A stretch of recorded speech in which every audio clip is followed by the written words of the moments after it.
The USA is a mess. Our economy is crashing. Inflation is out of control. China, Russia, Iran, and North Korea have formed together as a menacing and destructive coalition like we've never seen before. Our currency is crashing and will no longer, in my opinion, be the world standard if it keeps going like this, which will be the single greatest defeat of our country in 200 years. We lose the power of the dollar. And that was former President Trump on the campaign trail this weekend amidst new data showing inflation ticked higher in the month of July. And Americans are still feeling the squeeze of Bidenomics. The Labor Department reporting that inflation rose in the month of July from June as higher gasoline and oil prices sent consumer prices up to 3.2% above the Federal Reserve's target of 2%. President Biden's handling of the economy is expected to be a topic at the first Republican presidential debate on August 23rd. Which will be here live right here on Fox News. I hope you'll join us. Going into the debate, President Trump remains far and away the leader in the GOP field, outpacing his nearest competitor, Florida Governor Ron DeSantis, by 33%. Look at that number. Donald Trump is at 59% right now. Ron DeSantis is at 16%. Vivek Ramaswamy coming in the third place at 8%. Joining me right now is 2024 Republican presidential candidate Vivek Ramaswamy, who is at 8% of the vote. Vivek, thanks very much for being here this morning. Can you talk to us about your plan for America? What is your platform? My core platform is get in there and shut down the administrative deep state, the three-letter agencies, the regulatory state that is a threat to our constitutional republic. From the FBI to the IRS to the ATF to the U.S. Department of Education, I don't think we can just incrementally reform those agencies, Maria. I think we have to get in there and shut them down. And that is our ticket to not only restoring the integrity of our government, but also to stimulating the economy. Because those three-letter agencies are actually the source of the unconstitutional federal regulations that act like a wet blanket on businesses both large and small in our economy. And so that's why a centerpiece of my agenda is delivering GDP growth, economic growth. And Maria, it is my conviction that young people, all people, are more proud of a country, more united behind that country when we are all making more money in that country. And so these things go hand in glove together to be able to both restore the integrity of our constitutional republic by getting rid of that fourth branch while also stimulating the economy in the process. Well, that all sounds very good, Vivek, especially in the face of all of these allegations of corruption and cover-up at the DOJ and the FBI. So it leads me to the next question of, did you just say the other day that you want to pardon Hunter Biden?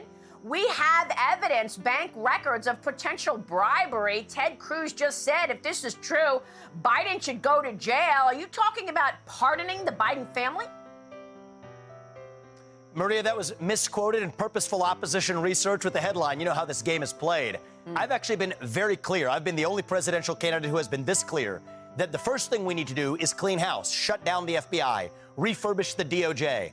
I'm the only candidate to actually pledge to pardon Trump for all of these political persecutions through prosecutions, even peaceful January 6th protesters on down. I'm also happy to go on record. I heard you talking about it before. I'm on record going in favor of an impeachment inquiry on Biden because I personally believe the Ukraine war is indeed a repayment for a bribe made, now sending $200 billion of taxpayer money in the other direction. But what I've said is let me fast forward to January 21st, 2025, my second day in office, after we've issued those pardons, after we've set into motion shutting down the FBI, not just reforming it, actually restoring the integrity of our government. The question is the next thing that I then want to do after we've set our nation forward, is it to then focus my agenda on persecuting or prosecuting Joe Biden or his family? My answer to that question is no. I'm going to be focused on stimulating the economy, ending the war in Ukraine, declaring independence from China. That is how we win as one nation. And so, no, I'm not going to be guided by vengeance and grievance. I'm going to be guided by integrity. But the first step to getting there is there can be no reconciliation without truth. We have to get to the bottom of including that bribe, I believe, paid to the Biden family, how that's tied to our war in Ukraine and our support of that war in Ukraine. Get to the bottom of that first. And I stand on the side of leading us forward to a national revival.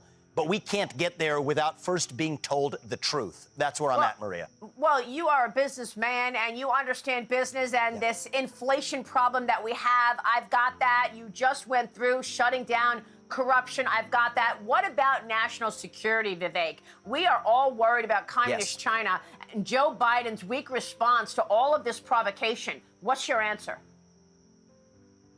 So, look, my view is we need a modern Monroe Doctrine in this country. The dirty little secret, Maria, is that much of our military defense spending in the last several decades has not actually gone to national defense. The reality is, if we do enter a serious conflict, and I worry that Joe Biden is sleepwalking us into potential nuclear conflict with Russia and China being in a military alliance with one another, that would mean both nations. The reality is we need defense capabilities of the homeland, nuclear defense capabilities, cyber defense capabilities, super EMP, electromagnetic pulse capabilities that could take out our electric grid. We are way behind. And so the hallmark of my foreign policy is going to be, you don't mess with the homeland, start with that first. Well, it's nice to hear some toughness, that's for sure. Vivek, you are at 8%. You've got the debate coming up. If you do not get higher numbers, or would you be prepared to work with perhaps President Trump? Have you spoken to President Trump about being a part of his cabinet? I have not spoken to him about being part of his cabinet, and I haven't spoken to him about him being part of mine. But the reality is, somebody said I started at 0% in March. I corrected them. I started at 0.0% in March, and now I'm running at third in the Republican national primary ahead of the first debate on the same trajectory that Trump was in 2015. So, Maria, I expect to be the nominee. I expect to win this election in a landslide. But here's what I do want. I fully expect, I respect President Trump. I don't bash him because I think he was an excellent president. And we have a good relationship of mutual respect. I expect him to be an advisor, even a sort of mentor when I'm in the White House, teaching me where the bodies are buried, how to go further than he went. That's my mission with our America First agenda, and that's the relationship I expect. All of that sounds like reason to celebrate, which you did this weekend at the Iowa State Fair. Let's take a look. Words won't come out. He's joking how everybody's joking now. The clock's run out. Time's up. Over. Plow. Snap back to reality. Oh, there goes gravity. Oh, there goes gravity. Choke. He's so mad. Nice rap song there. How did that come about, Vivek? It was actually a total surprise. So one of the questions they asked, Kim Reynolds asked me, the governor of Iowa, was, what's your favorite closeout song? She asked all the candidates that. So when I'm leaving the stage, they play the song. I've still got the mic in my hand. I couldn't resist. And one of the things I'm saying is during this campaign, we all got to have a little fun, actually. And on a more serious note, Maria, one of the things we're doing in this campaign is we're reaching young people. We're bringing them along in droves with us. The difference between a 50.1 electoral margin this cycle and a landslide is young people. And I think this can't be just a 50.1 Democrat versus Republican tug of war.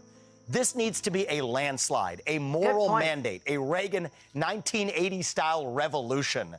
That's what I'm leading. And I think, honest to God, I'm the only candidate in this field who can actually deliver that landslide by bringing the next generation with us.